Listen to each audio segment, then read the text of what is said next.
Boa noite, pessoal. Vamos começar a esperar o nosso convidado aqui para poder dar início à,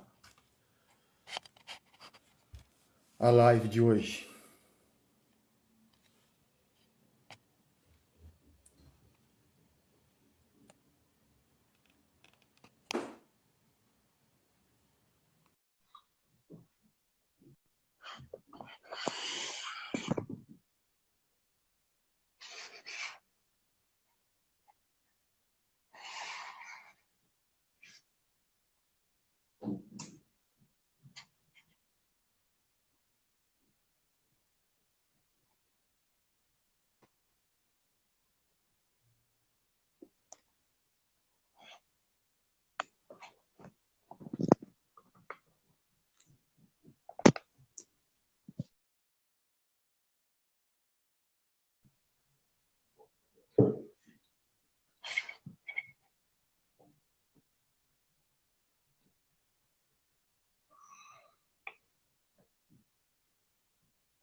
Muito Vamos. bem, boa noite, boa noite. Boa noite, tudo bom, professor? Como é que vai? Tudo ótimo, Tudo bem? uma alegria muito grande. Deu um probleminha de conexão aqui, mas agora acho que já está estável já, né?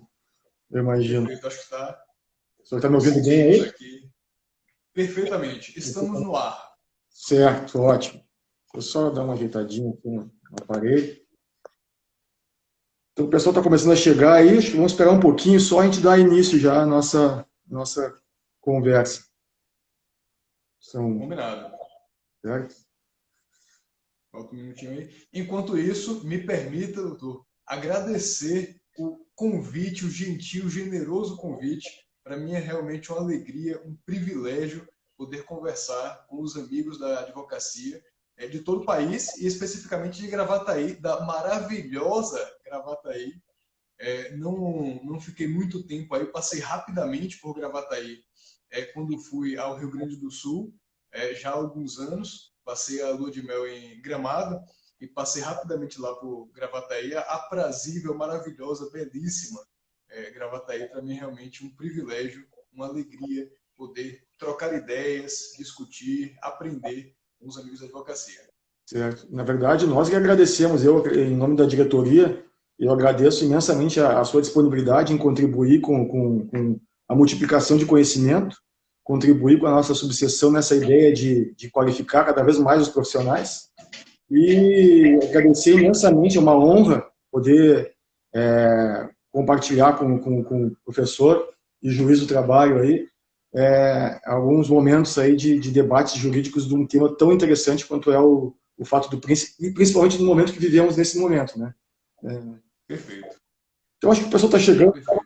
nisso, então. Para aqueles que não me E se conhecem, me permite, claro, só um rapidíssimo registro que eu não posso deixar de fazer. Quero aproveitar esse momento para mandar uma lembrança, um abraço aqui a um amigo querido que eu tenho no Rio Grande do Sul, o doutor Rodrigo de Mello, juiz do trabalho, que para mim, doutor Vicente, é alguém que concretiza o ideal da magistratura. Ele personifica, para mim, o juiz ideal.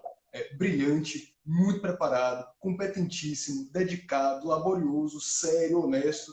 Para mim realmente é uma alegria. E acho que ele está até por aqui. Também vejo algumas outras pessoas queridas, pessoas amadas, doutor Alexandre, doutor João, doutora Martina, pessoas que estão aqui nos acompanhando. Mas acabei interrompendo, por favor. não compartilho da sua mesma convicção. Eu sou suspeito para falar, porque o Dr. Rodrigo é um amigo pessoal meu também, e de fato eu admiro. Eu penso que o TRT 6 perdeu muito com a saída dele, mas nós no TRT 4 Muito, ganhamos muito. muito. Tenho certeza disso, né? Ele é um grande amigo. A, É, a então vamos dar liberação início. dele daqui foi com dor no coração. Para quem não me conhece, meu nome é Vicente Smith, eu sou advogado, atualmente conselheiro da OAB Subseção Gravataí, presido a Comissão de Direito de Trabalho dessa subseção e tenho a honra de representar a subseção na Escola Superior de Advocacia da OAB Seccional Rio Grande do Sul, né? Hoje nós estamos dando início a um projeto da OAB Subseção Gravataí, que tem por objetivo facilitar o acesso dos colegas a conteúdo técnico de qualidade, incentivando o estudo e a qualificação profissional. Nós entendemos aqui na subseção que a qualificação profissional ela é indispensável para que o advogado possa exercer a função dele do artigo 133 da Constituição, que é desempenhar a função essencial da administração da justiça. Nós sabemos que o Código de Processo Civil atual, ele, dentre tantas inovações que ele trouxe um princípio da cooperação. E, sem dúvida, o advogado, e esse princípio, obviamente, por aplicação subsidiária, supletiva do CPC ao processo do trabalho, acaba tendo uma importância muito grande também na seara trabalhista, na medida em que a participação do advogado ela é fundamental para auxiliar e colaborar com o juiz, com os demais auxiliares da justiça, na concretização do objetivo final, que é a solução do conflito. Então, a gente fica muito satisfeito em poder iniciar esse projeto com o senhor. Renovo aqui, em nome da diretoria, a satisfação e a honra em tê-lo aqui conosco, e dizer que foi assim, extremamente, o senhor foi extremamente receptivo, né, quando eu visitei lá. Inclusive, eu tenho que agradecer ao Dr. Rodrigo Mel, que, graças a ele, que me indicou a sua página, que eu comecei a seguir, tive a oportunidade de ler alguns artigos seus, inclusive o artigo que é o tema de hoje da live, e eu posso dizer para os colegas que estão aqui nos assistindo que, sem dúvida nenhuma, a live de hoje ela vai contribuir em muito para a qualificação de todos e para o ganho de conhecimento. Então, a palavra está com o senhor, seja bem-vindo, seja muito bem acolhido por nós aqui da Subseção Gravataí. A casa é sua e a palavra é sua. Eu agradeço demais, doutor Vicente. Realmente é um privilégio enorme para mim poder participar dessa série, dessa construção de ideias para a qualificação de todos nós. Aqui o aprendizado é recíproco, a troca de ideias é recíproca, e eu digo sem nenhum favor, sem arroubo de retórica, que o advogado não à toa é essencial, indispensável à justiça. Não há poder judiciário sem advocacia altiva e atuante, porque a proteção dos direitos na esfera trabalhista e em todas as outras esferas depende justamente dessa advocacia independente, combativa, atuante. Para mim, realmente um privilégio. Já vi aqui uma mensagem do querido Dr. Rodrigo, mas posso dizer que todas as palavras generosas são decorrência da amizade dele, porque aqui realmente todos os elogios que ele está fazendo aqui só pela generosidade e pela amizade. Mas muito bem, vamos lá. Tema muito polêmico, tema que está aqui conquistando os corações e as mentes das pessoas nessas semanas, nesses meses de pandemia. E com uma novidade. A MP 936 foi aprovada no Senado, foi aprovado o projeto de lei de conversão, com uma norma, inclusive, que trata do fato do príncipe. Lá o artigo 30 do projeto de lei de conversão tem a previsão, de acordo com a qual não haverá configuração de fato do príncipe em razão dos eventos decorrentes da pandemia da Covid-19. Aqui, uma previsão legislativa ainda pendente de sanção presidencial, que gera muita polêmica. Então, antes de avançar para os pontos específicos sobre configuração do fato do príncipe, e aqui nós vamos construindo juntos as ideias, me permita apenas fazer um breve comentário sobre essa previsão no projeto de lei de conversão.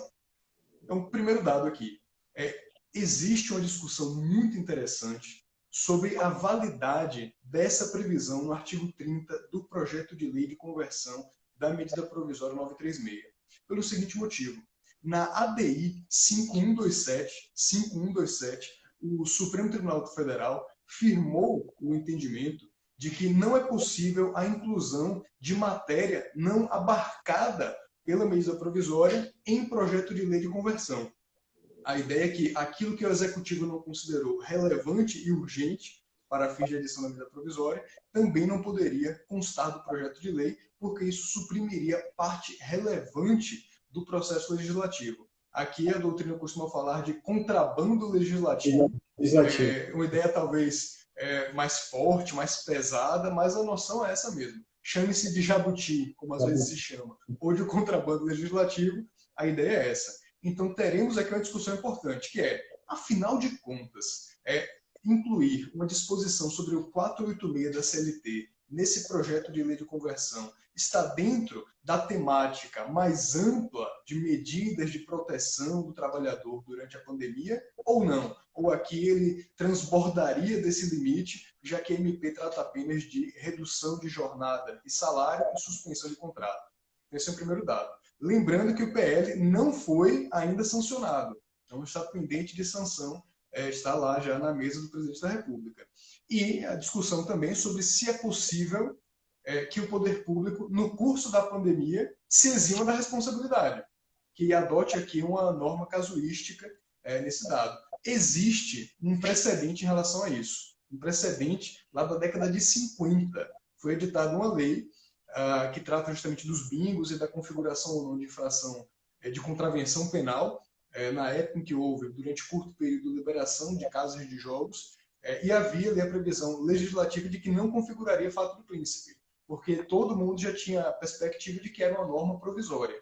Mas aqui, então, vamos ter essa riquíssima discussão. Então, veja que um tema que tem conquistado corações e mentes nessas últimas semanas, ontem e hoje já tem novidade, já tem novas questões que merecem nossa discussão.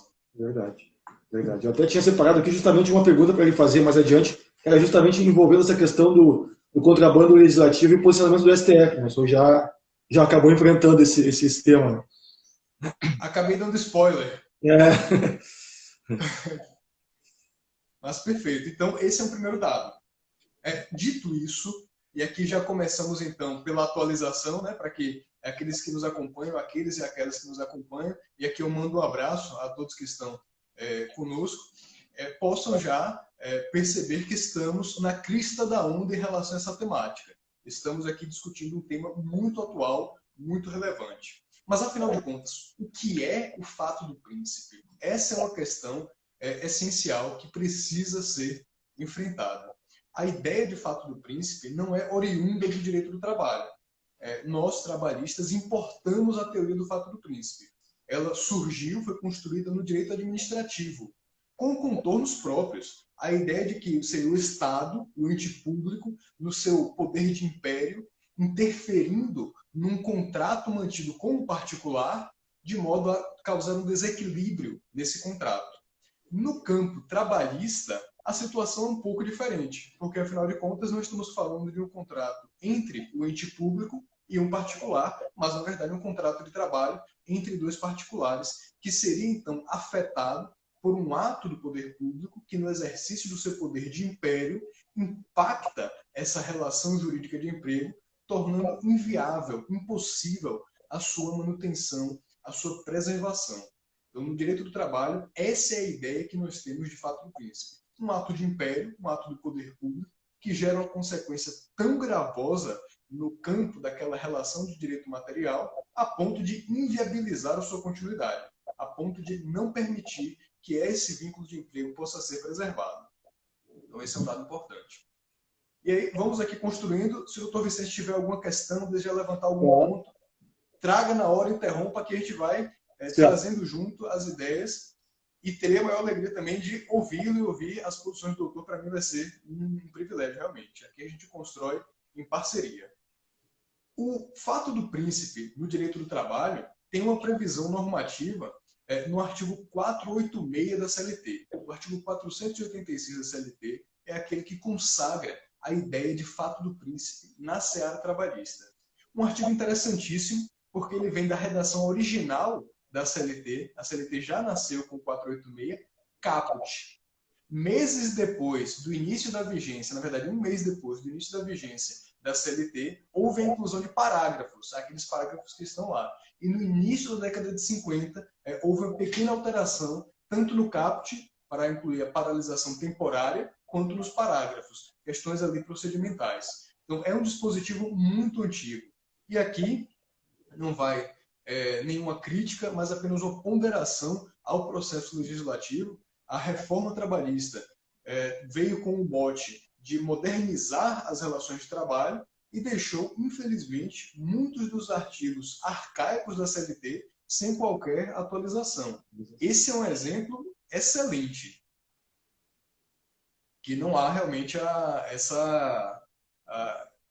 é um dispositivo que é antigo e arcaico, que não foi atualizado na reforma, tanto na sua configuração de direito material, quanto nas repercussões de direito processual que vamos discutir aqui também. Então, adiante. Esse é o primeiro ponto. E o que configura, então, o fato do príncipe na seara trabalhista? O que vai gerar esse instituto? O que vai gerar o enquadramento nesse instituto jurídico? Primeiro, um ato do poder público. Aqui é um primeiro consenso necessário. Só atos de império do poder público. Seja federal, seja estadual, seja municipal, seja distrital. A CLT não menciona o ato distrital porque, à época, o Distrito Federal não havia sido constituído legalmente ainda. Havia previsão constitucional há muito tempo, mas ele ainda não havia sido constituído do ponto de vista legal. De modo que não há essa previsão na CLT, mas, claro, aqui por uma interpretação extensiva também se admite que ato do Distrito Federal possa provocar isso. Esse ato vai ser administrativo ou legislativo. E aqui nós temos um esclarecimento importante, que é Poder Judiciário, ato do Poder Judiciário, não vai configurar fato do príncipe. Apenas ato administrativo ou ato legislativo. Existe uma discussão muito rica, muito interessante, sobre se esse ato precisa ser exercido em competência discricionária ou competência vinculada. Há aqui uma disputa doutrinária muito candente em relação a essa temática. Há quem entenda que apenas ato discricionário pode configurar fato do príncipe. A ideia de que seria pela vontade do poder público de exercer esse poder de império a ponto de desequilibrar essa relação de direito material. Há quem entenda, por outro lado, que pode ser tanto vinculado quanto discricionário. Eu estou nesse segundo grupo. Reconheço que talvez eu seja minoritário, mas estou no segundo grupo, de que tanto pode ser ato vinculado quanto discricionário. E aí dou o motivo. Primeiro, o 486 da CLT não distingue ato vinculado e ato discricionário para fins de configuração de fato do príncipe. Segundo, a doutrina do direito administrativo não faz essa distinção também. De modo que, se importamos o Instituto, não me parece ser o mais adequado trazer aqui uma ressalva que não existe nem no campo do direito que concebeu essa figura jurídica. Então, esse é um ponto importante. Mas estou falando demais. Doutor Vicente, por favor, fique à vontade aqui e a gente vai construindo coletivamente. Dentro dessa temática que o senhor aborda, é justamente essa questão interessante, né? Até porque o ato legislativo também ele daria ensejo à eventual invocação do fato do príncipe. E aí não há que se falar em discricionariedade ou ato vinculado. Né? Até no seu artigo, o senhor enfrenta essa questão sobre o aspecto da Covid, quando aborda, inclusive, a dificuldade de enquadrar esses atos governamentais que suspenderam atividades como atos discricionários ou vinculados. Discricionários porque exigiam porque estavam vinculados a uma orientação da OMC, né, OMS, desculpe. Então, de fato, né, e parece também, eu concordo com o senhor nesse aspecto de que não haveria essa necessidade de discussão, primeiro porque o 486, como o senhor fala, ele não faz essa ressalva. E onde o legislador não restringiu, não caberia ao intérprete restringir. Seria uma questão hermenêutica, né, de comunicação. Acho que seria por aí, né? Perfeito, perfeito. E esse ponto que o doutor Vicente traz, que é a dificuldade de, no bojo da discussão sobre a Covid-19, enquadrar como ato de competência discricionária ou vinculada, é importantíssimo. Naquela obra muito conhecida, que é O Inferno de Dante, existe a menção de que nos umbrais, no portal, na entrada do inferno, existe a seguinte expressão, a seguinte frase gravada: aqueles que aqui ingressam percam a esperança. Tentar definir se o ato, no campo desse período da pandemia, será discricionário ou vinculado, é perder a esperança, porque realmente é muito difícil. Pode parecer singelo, simples, em muitas situações, dizer se um ato é discricionário ou vinculado. Ou, como prefere a doutrina do direito administrativo, dizer se ele é exercido em competência vinculada ou competência discricionária. Mas, em certas situações, e estamos diante de uma delas, essa definição é extremamente complexa. Porque, veja, qual será o marco para se dizer que o ato é vinculado ou é discricionário?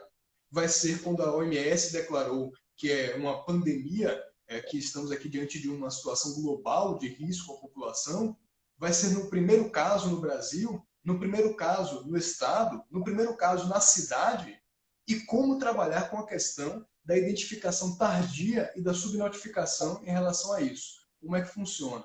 Então, veja que aqui há pontos que são angustiantes. Veja aqui o doutor João Galamba, um abraço.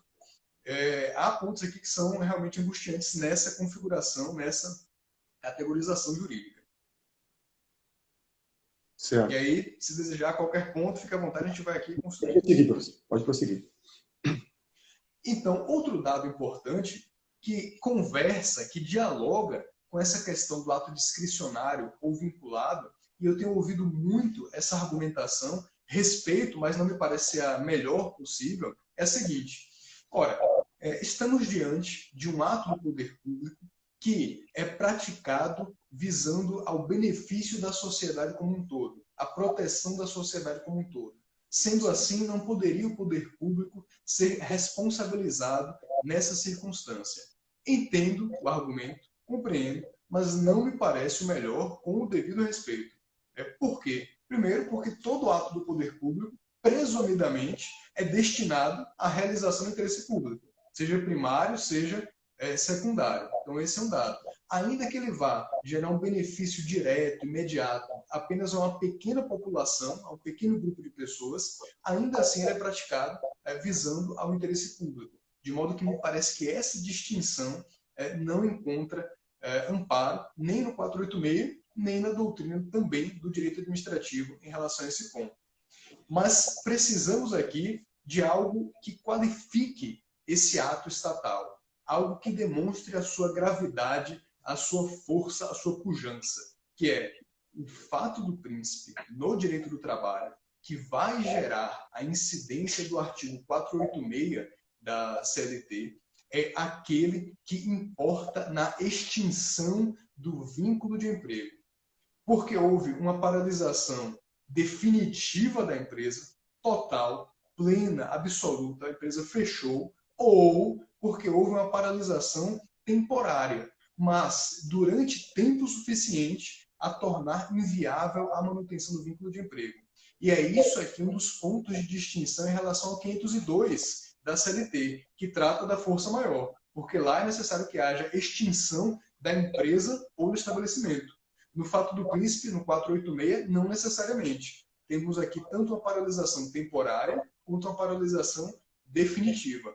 E aqui, se me permite apenas um comentário histórico, na redação original da CLT não era assim. Essa alteração ocorreu na década de 50, no iniciozinho. No ano de 51, é que a figura da paralisação temporária foi também incluída como possibilidade de gerar o fato do príncipe. Antes era só a definitiva, a partir do início da década de 50, também a temporária.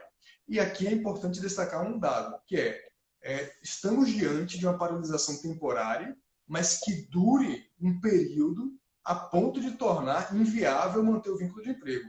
Imagine, por exemplo, aquela empresa que exerce uma atividade sazonal e teve, por azar da vida, a circunstância de a paralisação ocorrer justamente na época do ano em que há movimentação à atividade da empresa. Então, aqui é um dado que merece ser visualizado. Lembrando aqui para todos que estão ingressando agora, todos e todas que nos acompanham e que não ouviram o iniciozinho, tivemos e temos um ponto de atualização importante, que é o projeto de lei de conversão da MP 936, tem um artigo que prevê que não se aplica o 486 da CLT no contexto da pandemia da Covid-19.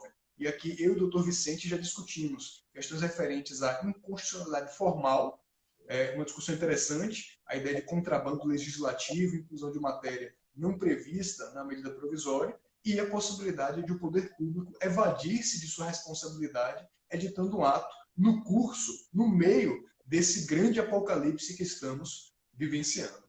Mas estou aqui me estendendo, doutor Vicente, por favor. Não, por favor, continue, que tá ótimo. Pode continuar, dá continuidade. Qualquer coisa eu vou interrompendo e depois no final tem algumas perguntas e talvez a gente abra para o pessoal também fazer alguns questionamentos.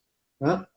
Por favor. Perfeito. E para mim, veja aqui a doutora Silvana, é um prazer enorme, alegria revê-la. Para mim, vai ser uma alegria, vai ser uma honra realmente poder ter essa conversa aqui no final com os amigos e as amigas que nos acompanham. Então, quem desejar enviar alguma pergunta aqui no chat ou no WhatsApp do Dr. Vicente, enfim, já estou aqui tomando a liberdade do Dr. Vicente de sugerir um encaminhamento, pode enviar, que a gente vai aqui construindo, a gente vai pensando as respostas, seja sobre esse tema, seja fora desse tema. Qualquer outra questão aqui, estamos à disposição. Certo. Muito bem. Qual é o ponto aqui que merece também a nossa atenção? Primeiro pressuposto, definir quando se aplica a teoria do fato do príncipe no direito do trabalho.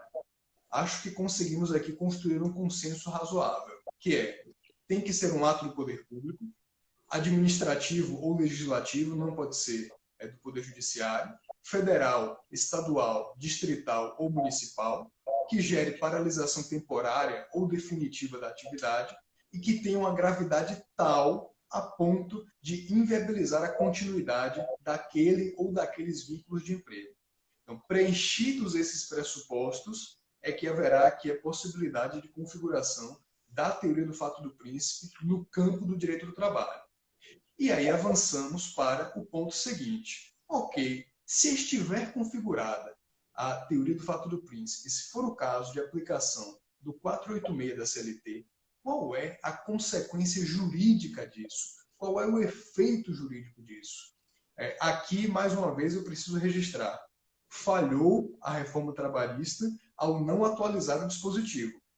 O 486 da CLT prevê que nessas hipóteses que estamos discutindo aqui, caberá o pagamento da indenização pelo poder público. O poder público, ente estatal, é quem paga a indenização.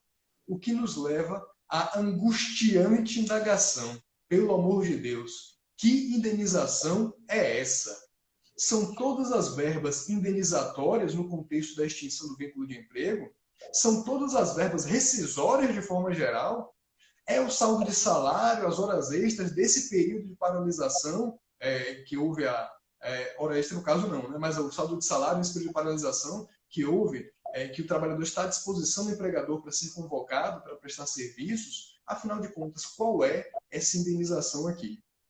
O artigo precisa ser lido no contexto em que ele está inserido.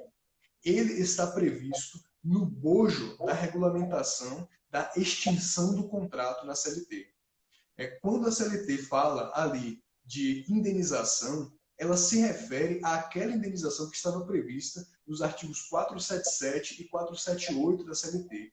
Aquela da época da estabilidade decenal. Como é que funcionava? Quem completava 10 anos de emprego tinha uma garantia de emprego, estava ali estável. Nosso querido, nosso famoso estável decenal. Quem tinha até 1 ano não tinha esse direito de receber indenização, estávamos ali diante do período de experiência, que não se confunde com o contrato de experiência. Quem tinha mais de 1 ano e menos que 10 recebeu indenização. Essa indenização calculada com base na maior remuneração por cada ano de trabalho prestado ali em favor da empresa. Muito bem. O que tivemos a partir da década de 60 no Brasil foi a criação do regime do FGTS, que durante algumas décadas, durante 2 décadas, foi paralelo ao regime da estabilidade decenal. Com a Constituição de 88, esse regime se tornou obrigatório. A estabilidade decenal deixa de existir, é proscrita do nosso ordenamento, ressalvado, é claro, o direito adquirido de quem já havia completado os 10 anos e não era optante, e então passa a ser obrigatório o regime do FGTS. Então esse é um ponto relevante. O que houve, portanto, foi o seguinte: essa indenização referida no 486, que diz respeito àquela indenização prevista no 477, no 478, de um cenário normativo antigo no direito brasileiro, foi substituída, essa indenização, pela indenização de 40% do FGTS. No popular, no dia a dia, nós chamamos de multa, né? A multa do FGTS. Rigorosamente, a natureza não é de multa, porque multa é sanção por ato ilícito. Então, estamos aqui diante de uma indenização, realmente indeniza esse período de tempo de serviço. E o que vai acontecer aqui, então, em relação ao fato do príncipe? Configurado o fato do príncipe, incidindo ao caso o 486 da CLT, o que teremos é o pagamento pelo poder público dessa indenização de 40% do FGTS. que substituiu aquela indenização da época da estabilidade decenal. Simples assim, nada mais, nada menos. Claro, cristalino, sem maiores angústias. Basta dedicar uma atenção a fazer o exame histórico desses dispositivos na CLT. Mas preciso fazer uma ressalva, aqui por dever de lealdade intelectual, que é: há autores que entendem que o poder público arca com todo o valor, todas as rescisórias, ou apenas com aquelas indenizatórias. Há quem sustente que paga os 40% do FGTS e o aviso prévio. Respeito todas essas visões, sinceramente, honestamente, mas não me parece, a partir de uma leitura, de um exame, do contexto de evolução desses dispositivos e da localização em que está o 486, a melhor compreensão em relação a essa temática. Mas não acaba por aqui. Temos ainda outra questão importante em relação às verbas rescisórias. O que é, então, que esse empregador vai pagar? Quais verbas são devidas? De maneira geral, aquelas verbas inerentes, típicas da despedida sem justa causa, porque o trabalhador não deu causa àquela extinção contratual. Mas tem uma ressalva. Quem estiver acompanhando e fazendo eventualmente alguma anotação, coloca aí um asterisco, porque a gente precisa fazer uma ressalva muito importante aqui. O empregador será devedor de saldo de salário, sem dúvida alguma, 13º proporcional, férias proporcionais com 1/3, sem dúvida alguma, eventualmente férias integrais, aquelas vencidas com 1/3, se for o caso, mas não será devedor do aviso prévio. E esse é um ponto que o doutor Vicente merece a nossa atenção. Aqui eu tenho que fazer um parênteses, prometo que será muito breve, mas para poder justificar esse comentário. É o seguinte: tenho conversado com muitas pessoas nesse período da pandemia a respeito das verbas devidas nessas situações, tanto na força maior quanto no fato do príncipe. E costumo ouvir um argumento que é muito interessante, que é o seguinte: mas, Leandro, a súmula 44 do TST não prevê lá que na extinção da empresa é devido o aviso prévio? Ela não tem essa previsão? E que lá, ainda que haja o pagamento de indenização, também será devido o aviso prévio? E eu respondo: perfeito, a súmula 44 prevê exatamente isso. Mas todo verbete jurisprudencial somente pode ser compreendido à luz dos seus precedentes. A súmula 44 do TST possui quatro precedentes. Apenas um deles trata de uma situação de força maior. E aqui lembrando que o fato do príncipe nada mais é do que uma espécie, uma modalidade de força maior. E o que prevê, o que foi decidido nesse único precedente? Inclusive, de relatoria do ministro Arnaldo Susequinde, um dos grandes nomes do direito do trabalho. O único precedente que aborda a situação de extinção contratual por encerramento da empresa em razão de força maior nos ensina o seguinte: não cabe aviso prévio no caso de força maior, porque não houve a intenção, o desejo do empregador na cessação daquele vínculo empregatício. Ele também é uma vítima, também foi colhido pelo vagalhão do imprevisível e do inevitável. Também foi atingido pelas gravosas consequências desse contexto fático em que está inserido. Não dependeu dele, não decorreu dele o interesse na extinção do contrato, mas foi uma circunstância, uma contingência da vida inevitável, paciência.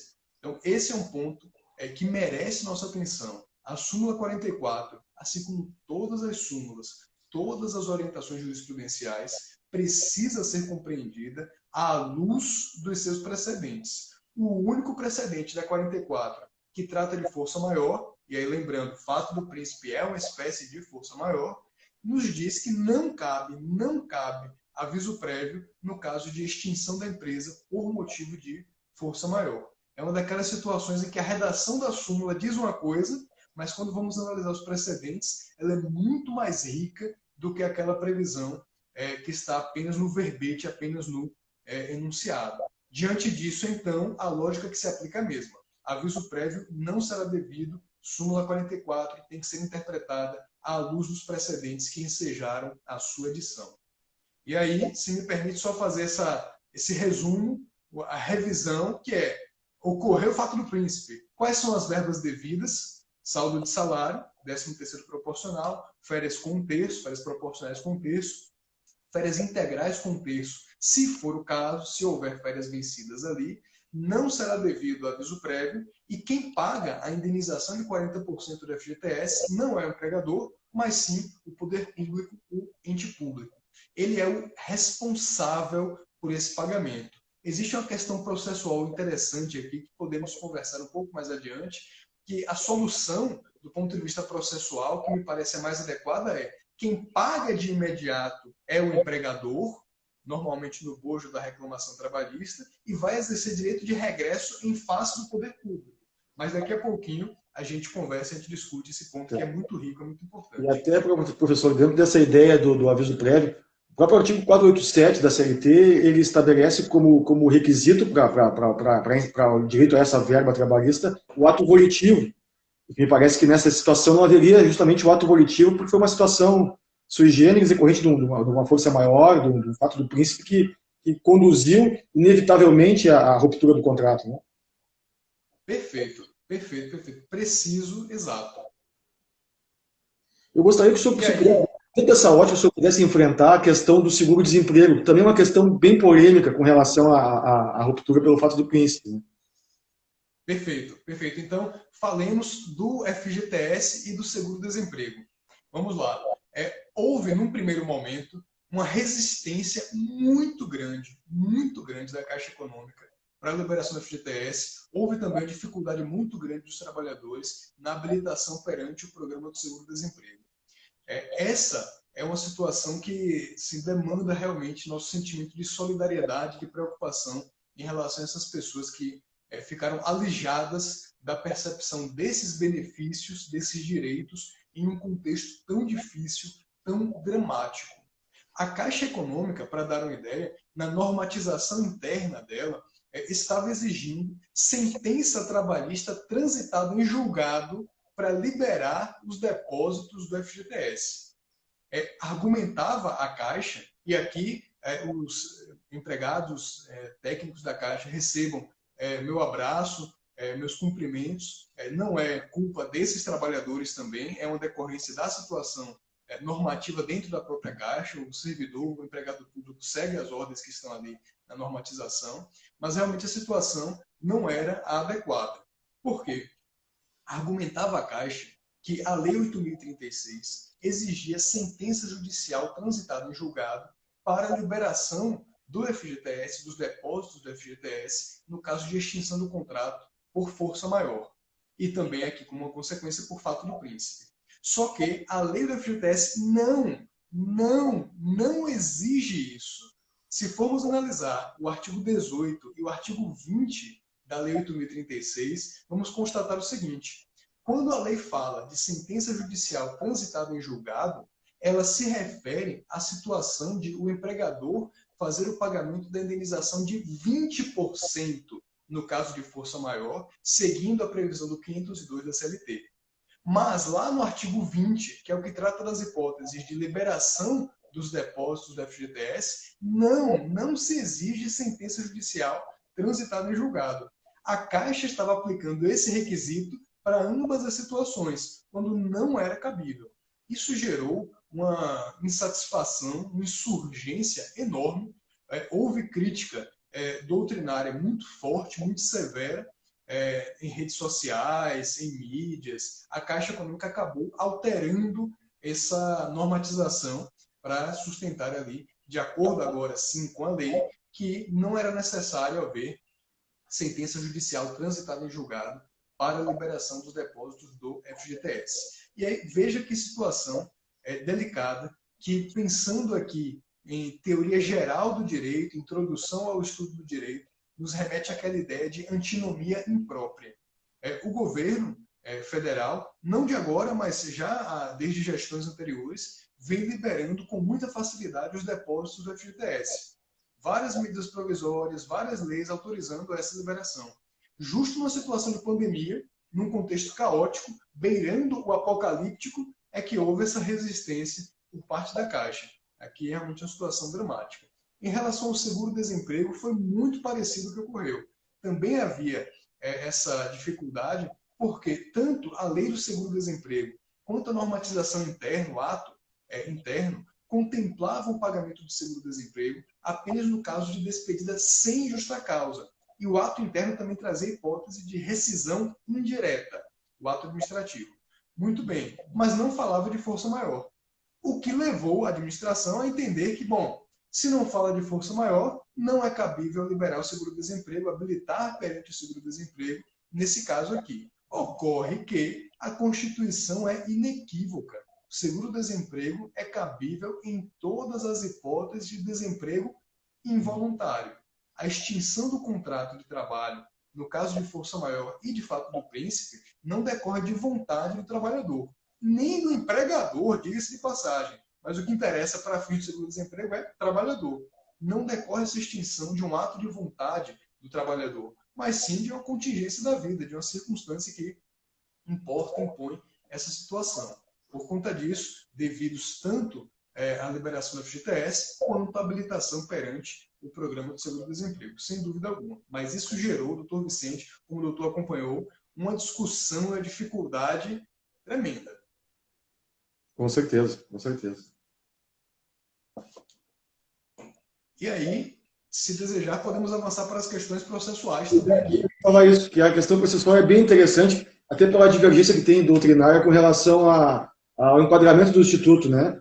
Já que, como o senhor falou, a reforma trabalhista veio e não alterou questões pontuais que poderia ter alterado, justamente para evitar certa insegurança jurídica e discussões desnecessárias, e me parece que aqui esse Instituto do Chamamento à Autoria é um que efetivamente se enquadra nessa situação de divergência doutrinária quanto ao enquadramento do Instituto, né, de intervenção de terceiros, né? Então eu gostaria que o senhor abordasse essa questão também. Perfeito, perfeito. E aí, esse é um ponto que tem gerado a aflição de todos que estão trabalhando com essas questões. É realmente uma questão muito complexa, muito delicada. A primeira angústia, quando tratamos dessa questão do fato do príncipe, é quando é que vai ocorrer essa alegação de fato do príncipe? Em dois momentos. O empregador, no momento da despedida, vai comunicar esse dado ao trabalhador, mas esse trabalhador tende a ajuizar uma reclamação trabalhista e no processo o empregador vai alegar: opa, fato do príncipe, estou aqui liberado no pagamento da indenização de 40%, ou, no caso de força maior, tenho direito a reduzir o FGTS para 20% e não para 40%. E aí isso nos traz o primeiro ponto de reflexão. A Justiça do Trabalho é competente para analisar essa alegação?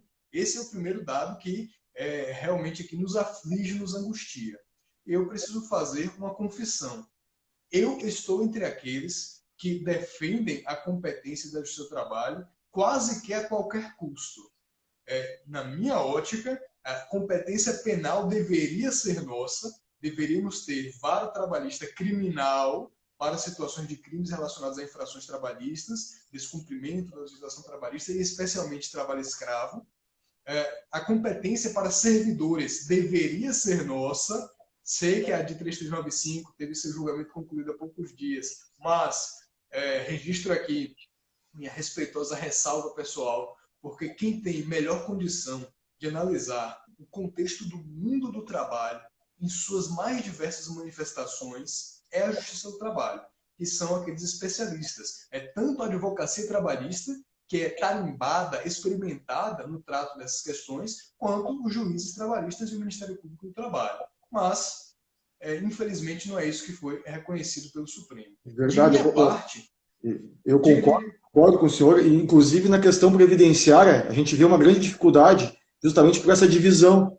Principalmente aquelas questões que envolvem o limbo previdenciário, a possibilidade de decisões contraditórias em justiças diferentes. Então, de fato, eu sou daqueles também que defende arduamente a competência global da Justiça do Trabalho para todos aqueles assuntos inerentes que têm relação. Até porque o inciso, se não me engano, 9º do artigo 114, ele dá essa amplitude, né, de todos os temas relacionados ao trabalho. Né?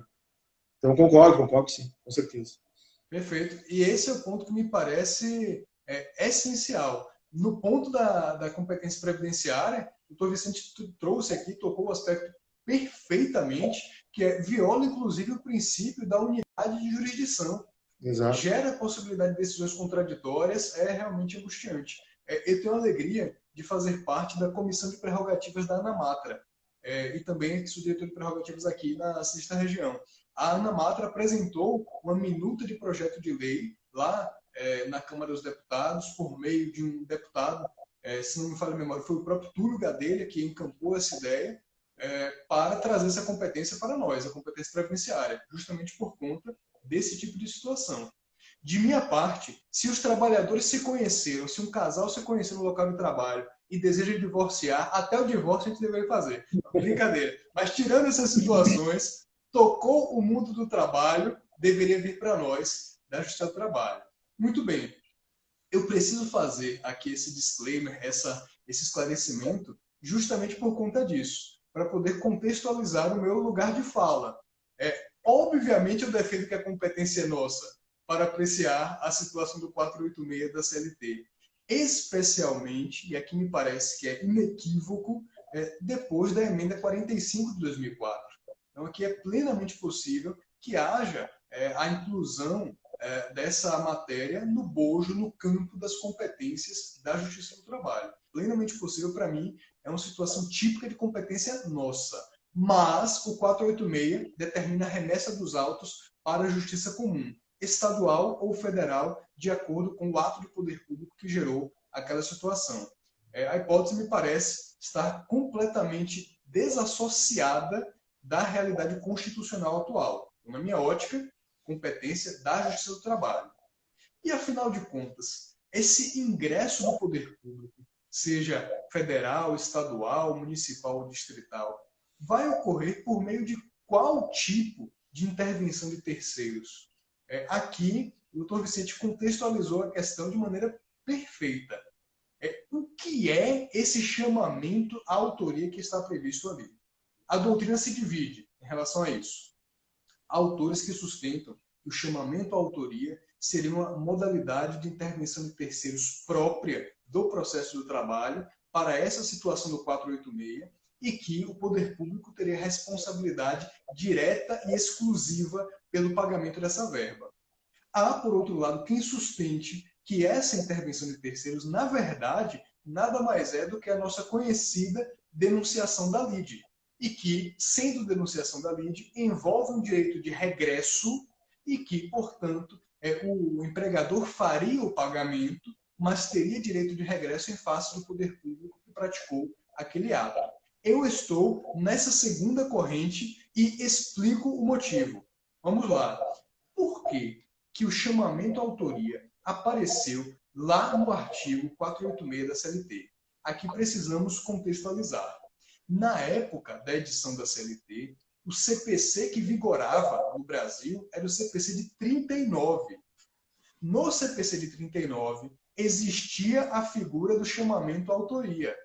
Essa figura deixa de existir ou é transformada no CPC de 73, tornando-se a denunciação da lide.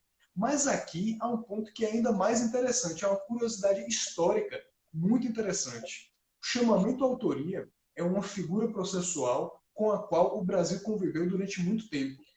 Nas ordenações manuelinas, afoncinas, filipinas, há previsão, sempre houve, do chamamento à autoria, com uma finalidade específica, evicção, tratar ali do direito de evicção. Essa era a única finalidade. O CPC de 39 manteve essa nossa tradição.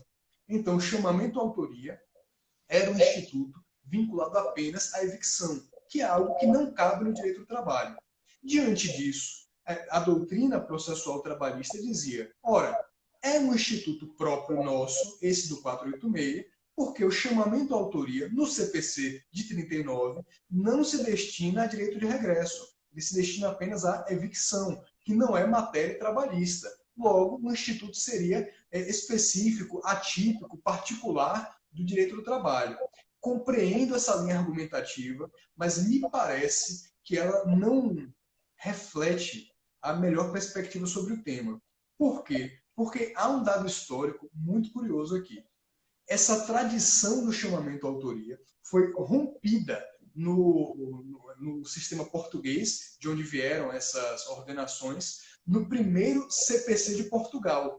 O primeiro Código de Processo Civil de Portugal ampliou o chamamento à autoria para a hipótese, para o caso também de direito de regresso. Então, quando a CLT usa essa figura, ela se inspira lá no direito português, que já tinha feito essa adaptação, essa evolução. Por isso que me parece que estamos diante aqui, inequivocamente, de um caso de denunciação da lide. Por quê? Porque o chamamento à autoria do CPC de 39 foi atualizado, foi modificado no CPC de 73 para a figura da denunciação da lide, incorporando a tradição portuguesa, agora sim, de utilização desse instituto, tanto para evicção quanto para direito de regresso. O que a CLT fez nada mais foi do que antecipar aquilo que ocorreria algumas décadas depois no CPC de 73. É da tradição do processo do trabalho ser vanguardista. O processo civil, em muitos casos, se inspira no processo do trabalho. Esse é só um dos exemplos, me parece. Com certeza. Então, aqui, para dar um fechamento nesse ponto, denunciação da lide, e isso gera uma consequência prática. Significa que quem paga de pronto, de imediato, é o empregador, mas ele tem direito de regresso em face do poder público. Por isso que quando dizem que não, o 486 vai prejudicar o trabalhador, não me parece ser isso. Vejo aqui a estimada, querida, amada amiga Silvia Teixeira, a maravilhosa Silvia, um abraço forte. Me parece aqui que não haverá prejuízo ao trabalhador por conta disso.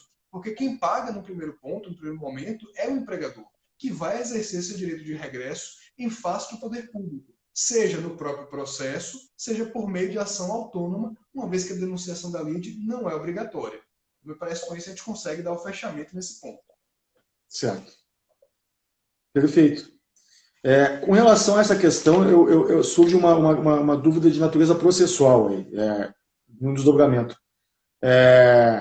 Vamos supor a situação em que o reclamante ajuiza a reclamação trabalhista, a empresa suscita em defesa o fato do príncipe, e há um reconhecimento em sentença declarando o preenchimento dos requisitos do 486 e a condenação. A empresa efetua o pagamento. Eu lhe pergunto, esse direito de regresso, ele vai ser exercido no bojo da reclamação trabalhista ou vai ter que ser...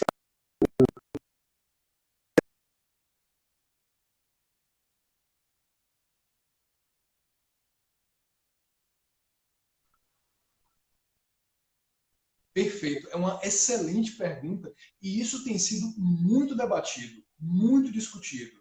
Minha perspectiva a respeito do tema. A denunciação da lide no sistema do CPC de 2015 é uma figura facultativa. Então, o empregador pode ou não alegar na reclamação trabalhista. Se alegar, vai ser chamado, vai haver intervenção do poder público. Aqui, há quem sustente que o trabalhador pode negar essa intervenção. Compreendo esse posicionamento, mas não me parece o melhor, porque a ideia é resolver logo todo esse cenário jurídico, toda essa discussão, a ideia de racionalizar a prestação jurisdicional, ou o empregador pode se valer de ação autônoma. Fez o pagamento lá, exerce o direito de regresso em face do poder público. Nesse caso de ação autônoma, a competência não será nossa, porque será uma ação entre o empregador e o poder público. Vai ser lá na Justiça Comum, federal ou estadual, de acordo com as circunstâncias, de acordo com o enquadramento. Ele vai ter lá a discussão se isso configura ou não. Agora, supondo que nessa ação houve a condenação ao pagamento, o reconhecimento que a obrigação é do ente público. Esse pagamento vai ser feito através de RPV precatório? O reclamante vai... Esse é o ponto. Eu não visualizo um prejuízo ao trabalhador por conta justamente desse aspecto. No processo, na reclamação, o empregador faz o pagamento, vai haver ali a condenação e ele vai realizar o pagamento dessa indenização de 40%, e no próprio processo é que haverá o pagamento do RPV ou do precatório pelo poder público ao empregador e não ao trabalhador. Então, esse argumento que é importante, que é uma ponderação relevante de que não vai haver um atraso, uma demora em relação ao trabalhador, não me parece ser sustentável. Respeito muito essa visão, mas não me parece ser o melhor encaminhamento por conta disso. Até porque, doutor, é possível que quando chegue na fase de cumprimento de sentença, essa empresa já não tenha mais condições, recursos financeiros para suportar aquelas verbas, né? E aí, me parece que quanto maior o litisconsórcio passivo ali, mais garantia o reclamante acaba tendo para receber o valor que é devido. Exatamente, perfeito. Ao fazer isso, está ampliando a garantia desse trabalhador. Então, eu concordo plenamente. Estamos aqui, faltam só 5 minutos, né? Pelo que eu estou vendo aqui. Eu vou abrir para o pessoal que quiser fazer algum questionamento também. E eu tinha notado mais uma dúvida que eu tinha de ordem prática também. O senhor acha que a empresa, o quadro fático o cenário fático seria esse? Faz a despedida, comunica que não vai fazer o pagamento da verba, da indenização do fundo de garantia por conta do fato do príncipe, e, obviamente, o reclamante vai ajuizar uma reclamação trabalhista. Mas eu lhe pergunto, o senhor entende que a empresa teria interesse processual em se adiantar ao reclamante e entrar com uma ação declaratória no seu trabalho, para que dessa ação declaratória fosse declarado o fato do príncipe e a responsabilidade do ente público por essa verba? Perfeito. Linda pergunta. Me parece que há sim interesse processual dessa empresa na obtenção dessa declaração, mas ela vai ter que também trazer ao processo o próprio ente público, para poder haver essa discussão, esse contraditório em relação a esse elemento. Linda pergunta. Nunca tinha refletido a respeito disso. Estaríamos no litisconsórcio necessário, né? O ente público juntamente com o empregado, né? Seria essa possibilidade. Perfeito. Eu já comecei a pensar mais longe, pensei, numa situação dessas, o próprio reclamante pode fazer uma reconvenção, né? Contestar e reconvém pedindo o pagamento das verbas rescisórias. Então, aquela ação que era meramente declaratória, ela acaba tendo também um efeito condenatório. Perfeito. Aquilo que Pontes de Miranda trabalhava sob a ótica das cargas eficaciais da ação. Perfeito.